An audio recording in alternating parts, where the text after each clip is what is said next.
So check out what I found today.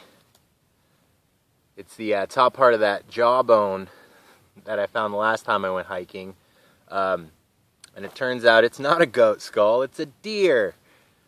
And oddly enough, when I set out today, because I had to just get out of the fucking house, not that anything was wrong there, but like the last couple of days I've had this fucking migraine, and I couldn't figure it out. I couldn't make it go away. It was just eating at me, and making me pissed off and ragey, you know?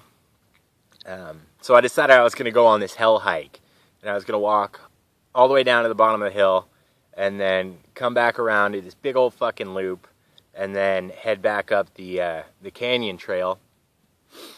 So I did that, and as I'm going down the road, I'm like actively scanning the side of the road, looking for deer trails, because I'm thinking, you know, it's a fucking road. There are deer. There's going to be some roadkill, and then there's going to be a skull. So I'm like actively looking for a deer skull, and I'm not having any luck. And I kind of figured out why that happened too, because I ended up running into somebody that I know, and she was there with a bunch of little kids. They were going to the movies. And I was like, man, if I had like a fucking pack full of body parts and I'm cruising around alone in the woods, that would look sketchy. Well, I mean, it's kind of sketchy now, but it would look weirder being on a public road. Anyway, this road went by this house that I grew up at when I was a little kid. So I poked around over there, and I was taking pictures of like our swimming hole that we used to swim at, and just a bunch of like these little features and landmarks that I thought my family might be interested in seeing. And like there's this bridge that when I was a little kid I was walking over it and barefoot, gonna go to the swimming hole, and I was with my sister, and she just started screaming, and I looked down, and I'm like on top of a fucking rattlesnake, you know, barefoot. It had worked its way into the slats of this bridge. And so I jump. Like, I just fucking jump.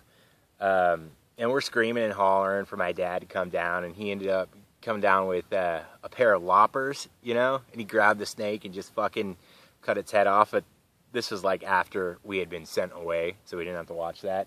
And I looked down on my foot, and I've got these two little nicks on my foot from where I got dry bit. Or at least that's what I thought happened. So yeah, I kind of wanted to take a picture of that because that was kind of an important part of my life, given that rattlesnakes have become such a feature. Anyway, so I'm over there poking around, taking pictures, and yeah, the people that live there now, they're not friendly. And so, like, the dogs are barking, there are people coming out there looking for me, and I'm just like, fuck.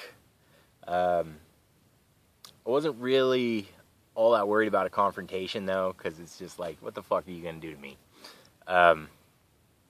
Really. But, yeah. So I didn't find the skull until on the way back. Like, this is the last half mile of this, like, it's probably like a 6-mile hike. I Google mapped it. It's like 6 miles. So I feel pretty fortunate that I found this. Took a lot of cool pictures. I'll post some of those. You can check those out. Yeah. A lot of dead shit out here.